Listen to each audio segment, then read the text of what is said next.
Well, folks, we got the cab lifted up 8 inches. That's what you have to do.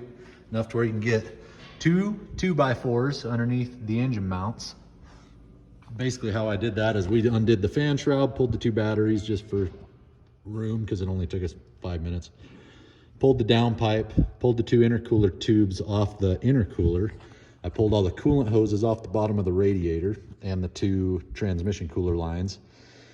And then pulled the cab mounts on. This is an extended cab pickup, so there's one under the seat back here on both sides, one under the front up here, and then one on each side up over here in the front. And then we jacked the engine up, jacked the cab up about 8 inches, and then jacked the engine up about enough. It was probably 8 inches too, but it was enough to get 2 2x4s underneath the engine. And I also unbolted the tranny mount in the back and jacked up the transmission about 2 inches from the rear.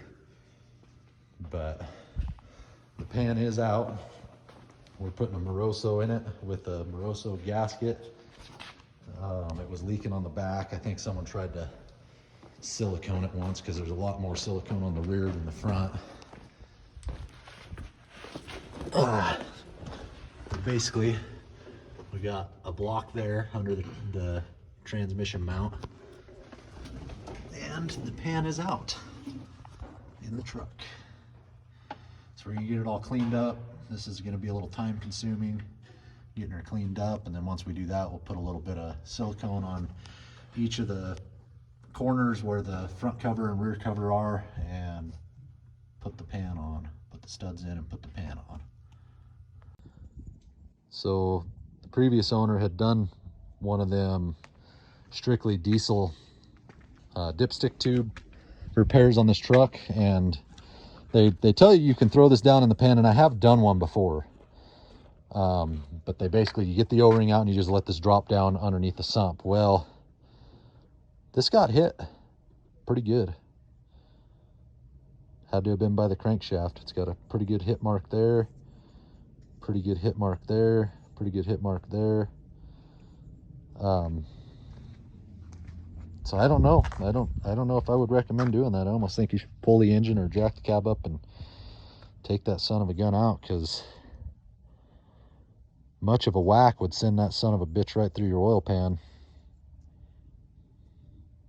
But I do also recommend, if you're gonna go through the work of pulling this oil pan out, and this truck already had this on there, but I have done one of these on my 95 Powerstroke. I recommend doing this. I would not put the factory one back in there ever, ever, ever, ever, fucking ever.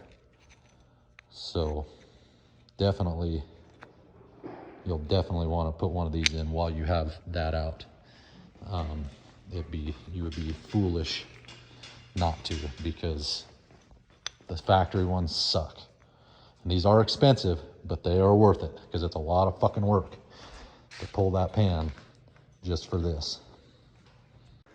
Well, we got the oil pan put back in, this son of a bitch. Everything went really good.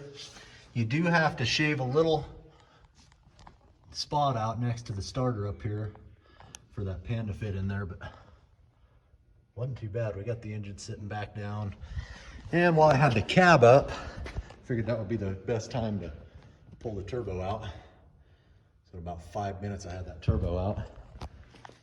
And this is a KC stock plus is what this turbo is, and it's not big enough for what I'm wanting to do. It runs good. It's brand new turbo. Was on it when I bought it.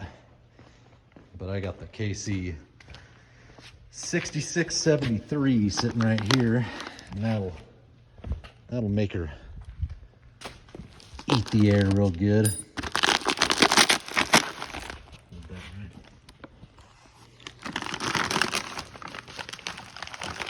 It's kind of a comparison here.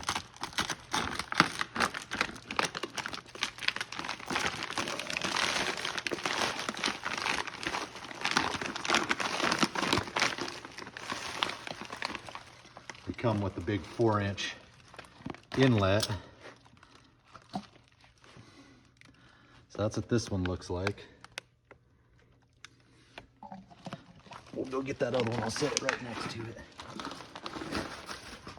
There we go. Let me get this other one.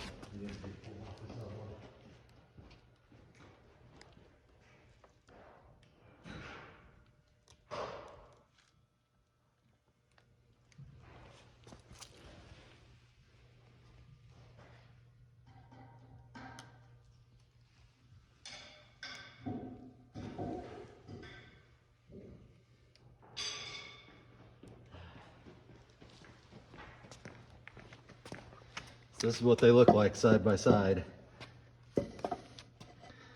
There's a shitload of size difference there.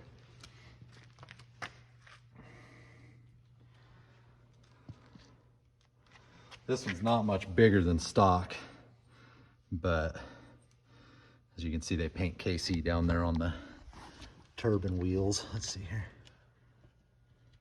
Or the impeller, or whatever the hell you call them. That one's got it stamped there. I think this one's got it stamped in there. But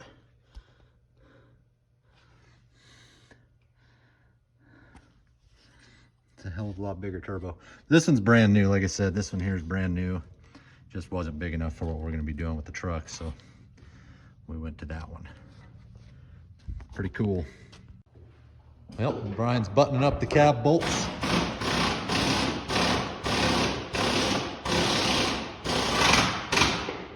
And we started this at about, just say 9 o'clock, had to take an hour or two off to go get lunch and let the blue Loctite set up on the studs for the oil pan, and then came back. It's 4 o'clock right now.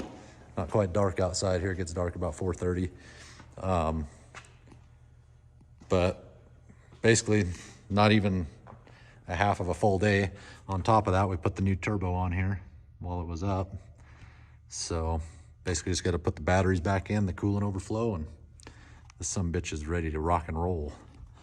But I'm gonna let it dry overnight because there's certain spots on this pan where you got to put silicone. So we're gonna give her a while to dry because I don't want to have to fuck with this again. But the oil pan is complete. Just got to put the back seat back in, put all the carpet back down, and we're good to go.